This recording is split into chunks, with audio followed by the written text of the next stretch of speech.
All right, so what I want to talk about is ACE, right? And this is a method of answering questions, constructive response questions, short answer questions, in a way that's thorough and complete, okay? Again, some of you might know this, okay?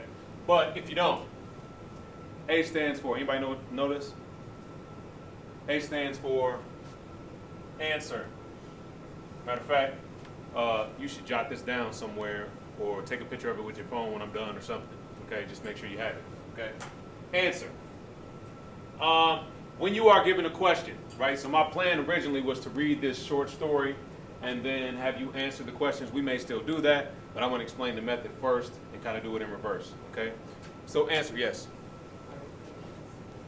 They can't see? What's wrong with it?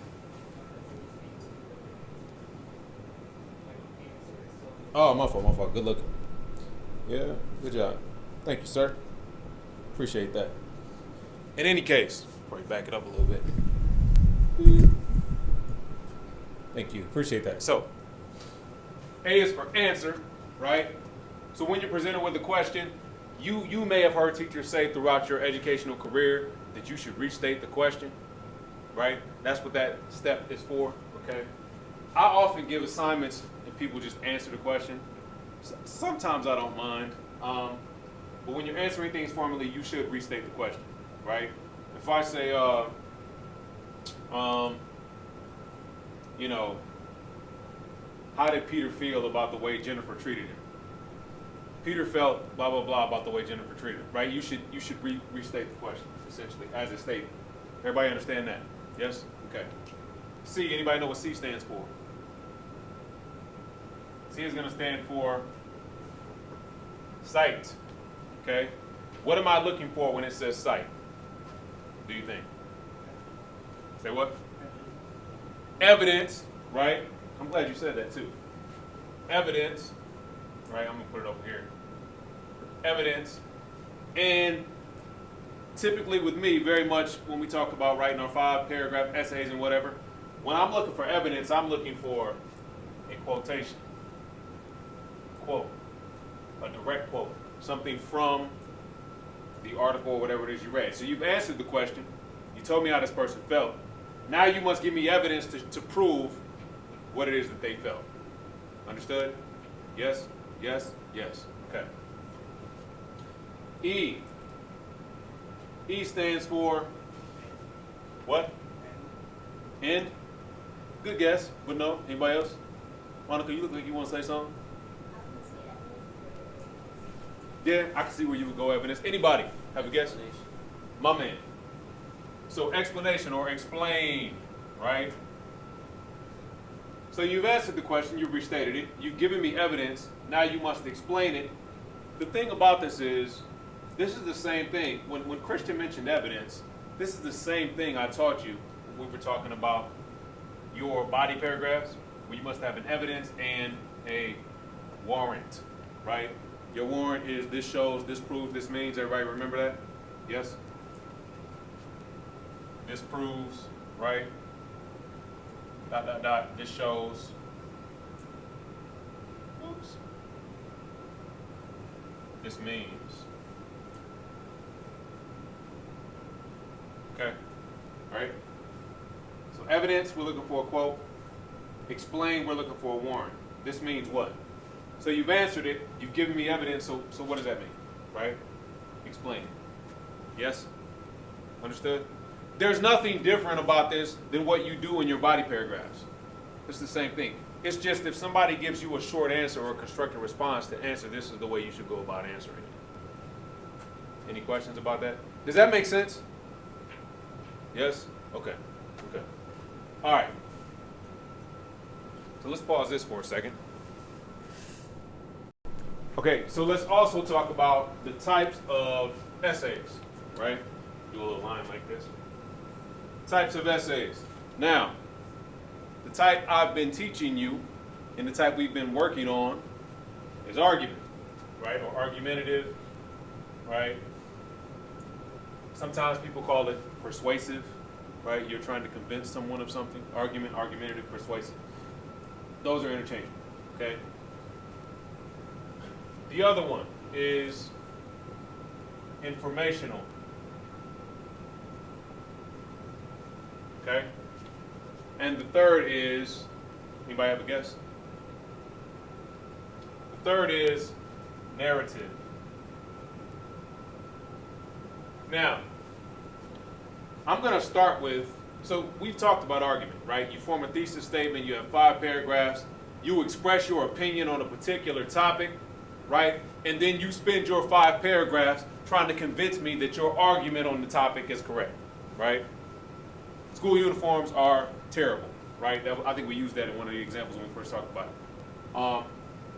You're writing me an essay about how you disagree with school uniforms. You're giving me 3 reasons why, and you're spending the essay explaining why, or trying to convince me or persuade me or argue with me as to why that's a good idea or a bad idea. Narrative. So we'll come back to information. Narrative is, what is a narrative? You probably watch TV, you hear people say, this person is attempting to control the narrative. What do they mean? Maybe in your freshman year, you were required to write a personal narrative. Were you? Were any of you? And what was it? Was it in like what? Yes, but what from your perspective? You're right, it's from your perspective, but what is it? Right? Because any paper, even your argument paper is from your perspective, right? What distinguishes a narrative from an argument paper? You might say, I might look at your grade on the night exam, and let's say you scored 10 out of 80. Nobody scored that low, okay? But let's say you scored 10 out of 80. And I came to you and I said, did you study over the weekend like I told you? You said, I sure did, Mr. Henderson. I spent every waking hour studying for that night exam. And I still got a 10 out of 80. I would then say, I don't believe your narrative. Your story, right? So a narrative is a story, okay? Think narrator, right? When you think narrative, there's a story. When you write a narrative essay, you will be asked something like, or they'll give you a statement, or they'll ask you something, they'll say something like, talk about a time when you were betrayed and how that affected you. Right? And so you start thinking, and you go back in your memory, and you think of a time you were betrayed and how it affected you, and then you write me an essay on it. Right? And you break it down and you say, when I was a kid, blah, blah, blah, blah, blah, blah, blah, blah. Give me the whole story. And then you wrap it up by saying, you know, through this experience I learned blah, blah, blah, blah, blah, blah, blah, blah. Understood? With a narrative essay, what does the evidence look like with a narrative essay? What do you think? What is the evidence? What's the evidence in an argument essay? Or a persuasive essay? When I ask you for this, what am I looking for? Quotes. Quotes, right? I will have given you an article to read through. Your evidence is going to be some quote you took from an article. When you write a narrative essay, what's the evidence? I say, tell me about a time you were betrayed and how it made you feel. What's the evidence? What are you using to support what you're saying? Yourself, your experience, right? There's no quote for you to pull from, right? It's just whatever you experienced, right? This to me is probably one of the easier ones, I think, in a sense, because you're just going off the cuff, kind of, right? Argument persuasive. I can give you an argument persuasive essay without requiring evidence. I could. I wouldn't, but I could. Or I could give you one just as a quick write to just test you. I might do that. Informational. So first of all, do we understand the difference between persuasive or argument and narrative? We clear on that? Anybody not clear on that? Okay. Informational. Anybody want to tell me what they think informational is? Christian. Perfect, right? So it gives you, especially for people at home who probably couldn't hear you, it gives you information on a particular topic, but you are not taking a side, right? in our argument or our persuasive essay, we are picking a side. There's no side in an informational essay, right? For example, let's write a thesis statement for an informational essay, right? We've talked about how to do this for argument. Topic plus opinion, 3 reasons, right? We still use a 3-reason setup. So if we were going to write a thesis statement, let's say our topic is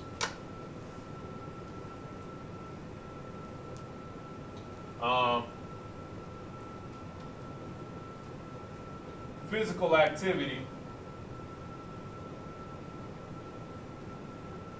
or exercise, right?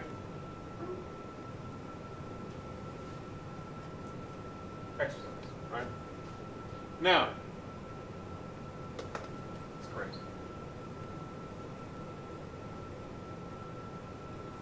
So I'll write it even more sloppy. All right, physical activity or exercise. Now, what would you say are the benefits? We'll do it this way. Benefits of physical activity. What's one benefit of physical activity? Huh? So weight loss, right? Losing calories. So physical activity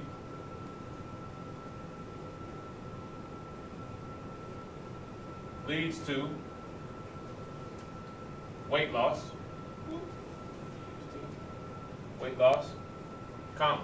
Right? So I'm still going to give you my 3 reasons or the 3 things that I think. Physical activity leads to weight loss. What else? Carter. Be specific. You're right. But the reason I'm asking you to be specific because better health could be lots of different things, right?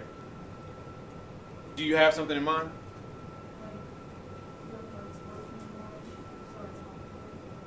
Okay. So let's say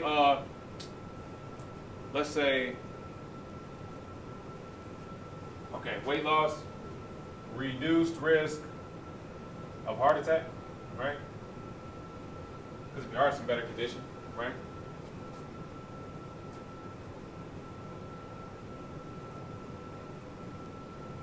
Comma. And, right, I did the same setup. Reason 1, comma, reason 2, comma, and reason 3. Now, we all know this list is extensive. I could have more than 3 reasons, right? But give me one more thing. Why do people... Go ahead. Absolutely. And increased mental clarity. Right? Everything's sharper when you have physical activity. So your thesis would be physical activity leads to weight loss, reduced risk of heart attack, and increased mental clarity. Right? And then you set your 5-paragraph essay up the same way. Right? You spend a body paragraph talking to me about weight loss or calorie reduction. Right? And you give me evidence. This is assuming I've given you stuff to read on this, right? I've given you some articles or some materials. You spend body paragraph 1 on weight loss. Spend body paragraph 2 on what Megan gave us, right? The better heart conditions, right? And then we spend body paragraph 3 on what Alondra told us, increased mental clarity, right? Normally, I would be teaching you this stuff because you would be, or I would have pushed this ahead a little bit because you guys would be I-step testing later. Sophomores don't test this year, thank God, right? But on the exam, they would throw an essay at you, an essay or 2, but you would not know which type of essay was coming. You wouldn't know if it was going to be argumentative or if it was going to be informational or if it was going to be narrative, right? But you should know what those things are in terms of prepping for it. Any questions about any of that? Does that make sense? Yeah. Okay, good. Because I plan on making you write one real soon, like tomorrow. Okay, let's discuss this quickly. You should be done or close to done reading the story, right? In any case, so you read Maud's story, and in Maud's story, we learn that we have this writer who sits at this particular coffee shop every day, right, constructing these stories about the people that she people watches, okay, and her interaction with the waiter. So it says, explain how the narrator and Marcel's interactions change as the story advances. support your answer with details from the story. Now, remembering this, how do we begin? First of all, how does the narrator and Marcel's interactions change as the story progresses? Chris? Okay, so let's just deal with the first part of that, because that's initially what it is, right? So, were we to answer this, the first thing we would say is the narrator and Marcel's interactions, right? I probably won't have enough space to write it, but I'm gonna try to squeeze it in. And it'll be small, but I'll be saying it. The narrator and Marcel's interactions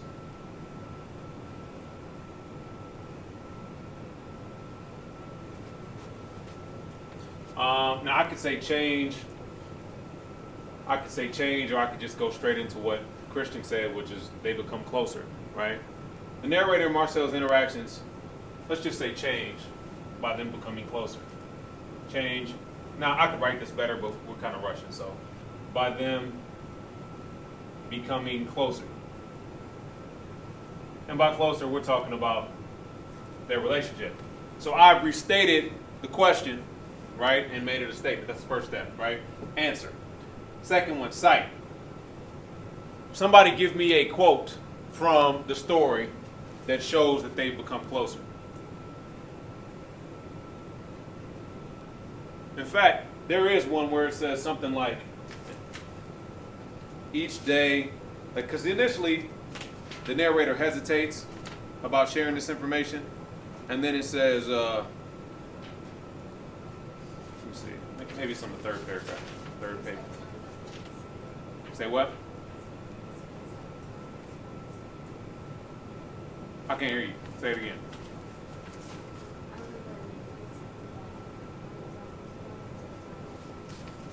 I'm gonna walk right over here. Oh, okay.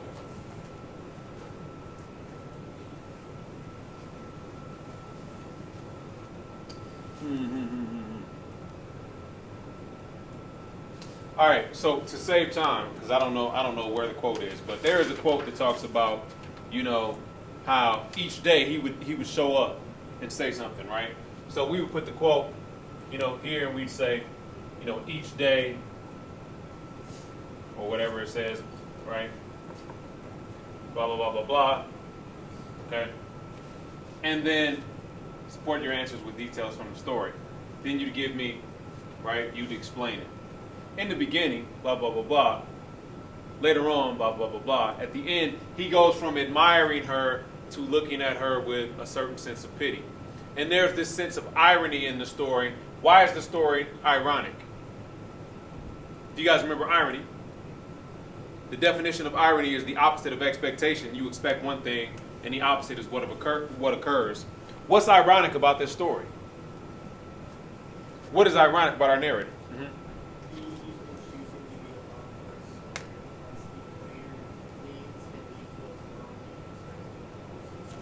He's been using what for the story? What'd you say? Say it again. He's been lonely, so he can work on his story. He wants to later use Okay, exactly. So he talks about Maud and creating Maud's story and how Maud is lonely, right? Because Maud no longer interacts with people and does everything from her computer or whatever, right? And then on the flip side, when the waiter stops talking to our narrator, right? The narrator is turning down all of these opportunities to meet with his or her friends, right? The narrator in and of his or herself is basically Maud, right? It's ironic because you're now lonely in the same way that you were saying Maud was lonely, and you're choosing not to be with people. Okay? Everybody understand what we were doing? Right? If we would finish with explaining it. All right? I'm trying to rush because I know the bell's about to ring. Okay. That's all I got for you today.